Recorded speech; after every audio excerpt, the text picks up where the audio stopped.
Okay, the students, we are learning today. The topic is about adaptations as well as population.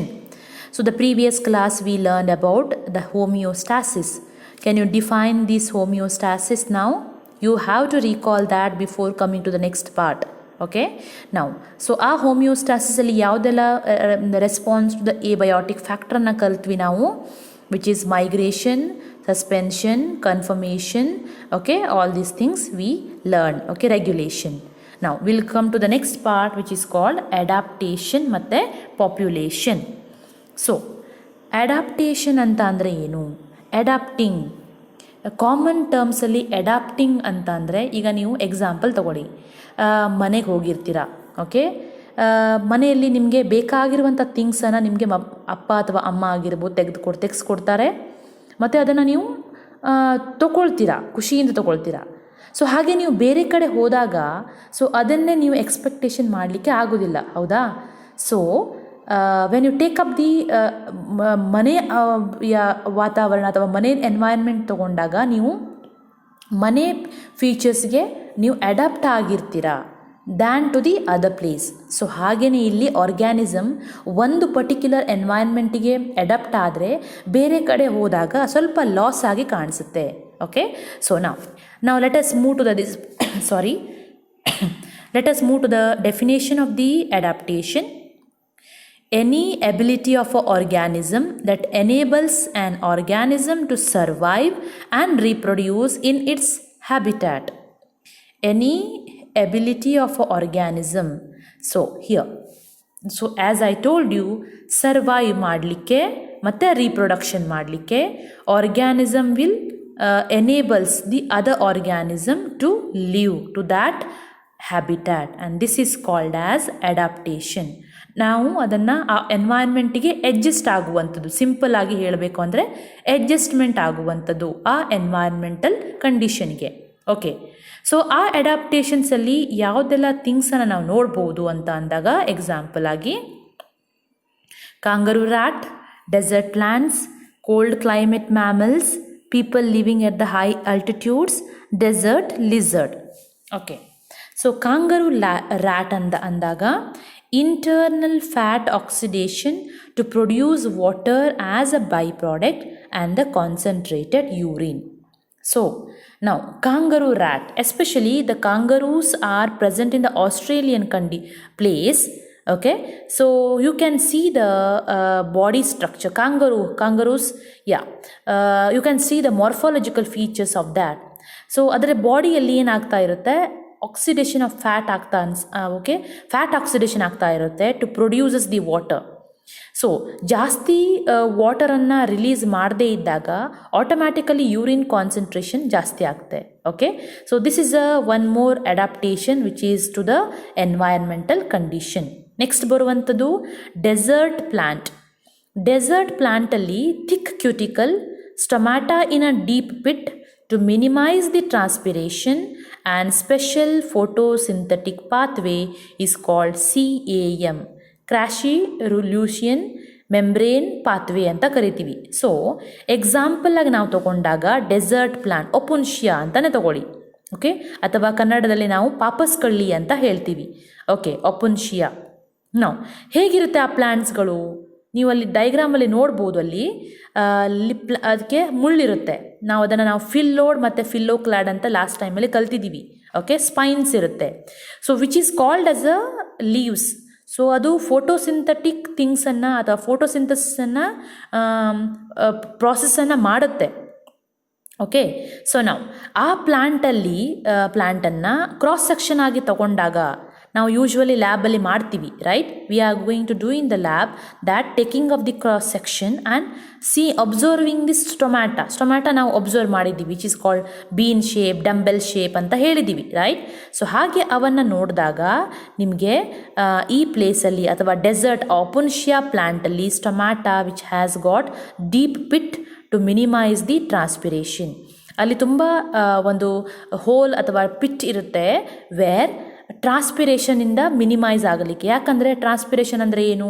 Wear loss of water ಆಗುವಂಥದ್ದು. ಜಾಸ್ತಿ loss of water ಆದರೆ ಆ desert ಪ್ಲೇಸಲ್ಲಿರುವಂಥ ಪ್ಲಾಂಟ್ಸ್ಗೆ water ಸಿಗೋದಿಲ್ಲ. So ಅದಕ್ಕೆ ಅಲ್ಲಿರುವಂಥ ಕಂಡೀಷನ್ಗೆ ಆ ಪ್ಲಾಂಟ್ ಅಡ್ಜಸ್ಟ್ ಆಗಿದೆ. ಯಾಕೆ? ಸ್ಟೊಮ್ಯಾಟಾದಿಂದ. So this is called desert plant. So ಆ ಫೋಟೋಸಿಂಥೆಟಿಕ್ ಪಾತ್ವೇ ಯಾವುದಲ್ಲಿ? CAM pathway. ಯೂಶ್ವಲಿ ಸೈಕ್ಲಿಕ್ ಮತ್ತು ನಾನ್ ಸೈಕ್ಲಿಕ್ ಫಾಸ್ಫೋ ರಿಲೇಷನ್ಸನ್ನು ನಾವು ನೋಡ್ತೀವಿ. ನೆಕ್ಸ್ಟ್ ಬರುವಂಥದ್ದು cold climate mammals. Cold climate mammals ಅಂತ ಅಂದಾಗ ಪೋಲಾರ್ ಬೇರ್ಸ್ ಅಥವಾ ನೋಡ್ತೀವಿ ಇಲ್ಲಿ ಪಕ್ಕದಲ್ಲಿ ಡಯಾಗ್ರಾಮ್ ಇದೆ. Okay, polar bears, white colour bears you can see. Not only polar bears, other organism also. Okay, so ನೀವು ಅದನ್ನು ನ್ಯಾಷನಲ್ ಜಿಯೋಗ್ರಫಿಕಲಿ ನೋಡಬೇಕು. ಸೊ ಅವನ್ನು ಅಬ್ಸರ್ವ್ ಮಾಡಿದಾಗ ಮಾರ್ಫಾಲಜಿಕಲಿ, ಸೊ ಅವಕ್ಕೆ ಏನಿರುತ್ತೆ? ಶಾರ್ಟ್ ಇಯರ್ಸ್ ಇರುತ್ತೆ, ತುಂಬ ಚಿಕ್ಕದಿರುತ್ತೆ ಇಯರ್ಸ್, ಮತ್ತು ಲಿಮ್ಸ್ ಇರುತ್ತೆ. ಯಾಕೆ? To minimise the heat loss. ಅಷ್ಟೇ ಅಲ್ಲ, ಅದರ ಬಾಡಿಯಲ್ಲಿ ಕಂಪ್ಲೀಟಾಗಿ ಹೇರ್ಸ್ ಇರುತ್ತೆ. ಯಾಕಂತಂದರೆ to protect the protected from the cold climate. ಬಾಡಿಯಲ್ಲಿ ಹೀಟ್ ಲಾಸ್ ಆಗದೆ ಇರುವಂಥದ್ದನ್ನು ನೋಡ್ಕೊಳ್ಳಿಕ್ಕೆ. ಸೊ ಇದನ್ನು ನಾವು ಎಲೆನ್ಸ್ ರೂಲ್ ಅಂತ ಕರಿತೀವಿ. ಎಲೆನ್ಸ್ ರೂಲ್ ಎಕ್ಸಾಮಲ್ಲಿ 1 ಮಾರ್ಕ್ಸಿಗೆ ಅದನ್ನು ಕೇಳ್ತಾರೆ. Define Allen's rule. Next, people living at the high altitude. ನಾವು this is called as altitude sickness. ಇದು ಅಷ್ಟೇ ಎಕ್ಸಾಮಲ್ಲಿ ಕೇಳುವಂಥದ್ದು.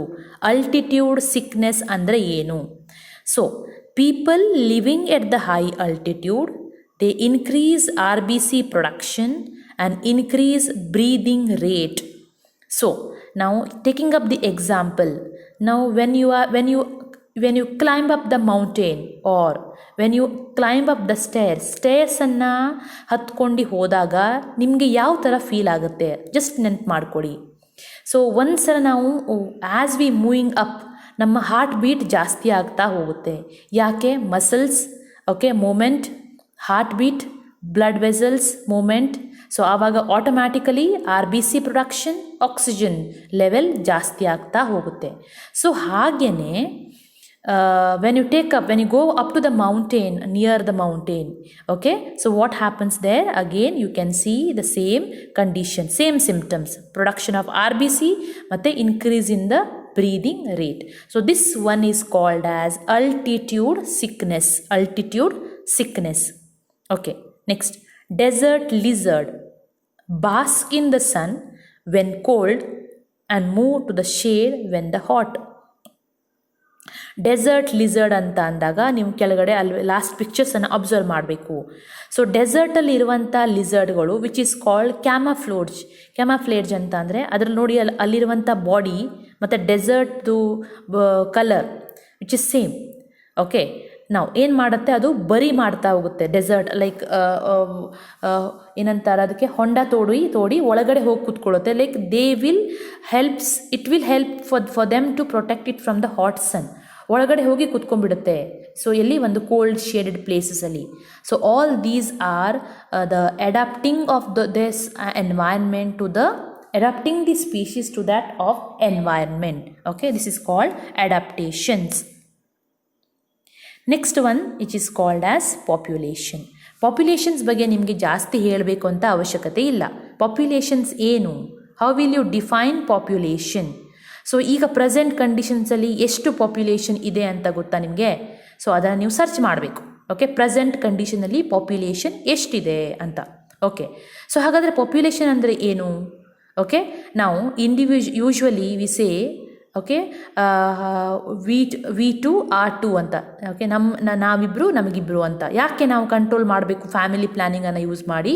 ಬಿಕಾಸ್ ಆಫ್ ದಿ ಫರ್ದರ್ ಕಂಡೀಷನ್ಸಿಂದ. Okay, so individual of the same species at a given place is called as population. Same species, animals, plants, human beings. Okay, ಆ particular ಪ್ಲೇಸನ್ನು ನಾವು population ಅಂತ ಕರಿತೀವಿ.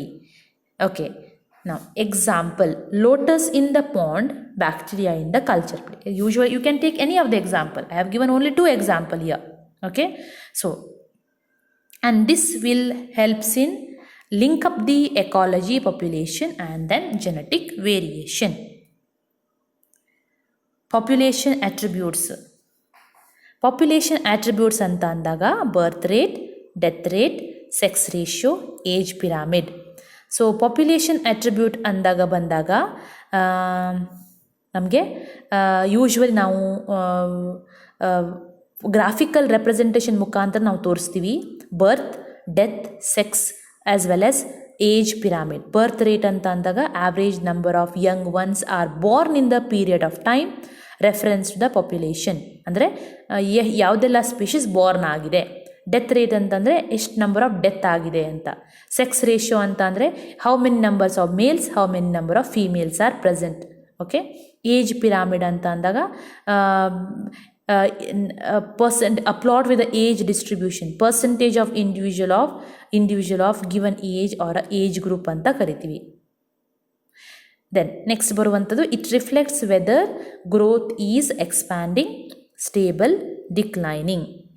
So ನೀವು ಇಲ್ಲಿ ಗ್ರಾಫಿಕಲ್ ರೆಪ್ರೆಸೆಂಟೇಷನ್ ಆಗಿ ನೋಡಿದಾಗ ಇಲ್ಲಿ 3 ಕಲರ್ಸನ್ನು ನೋಡ್ತೀರಾ. Expanding, population growth, and then stable and declining.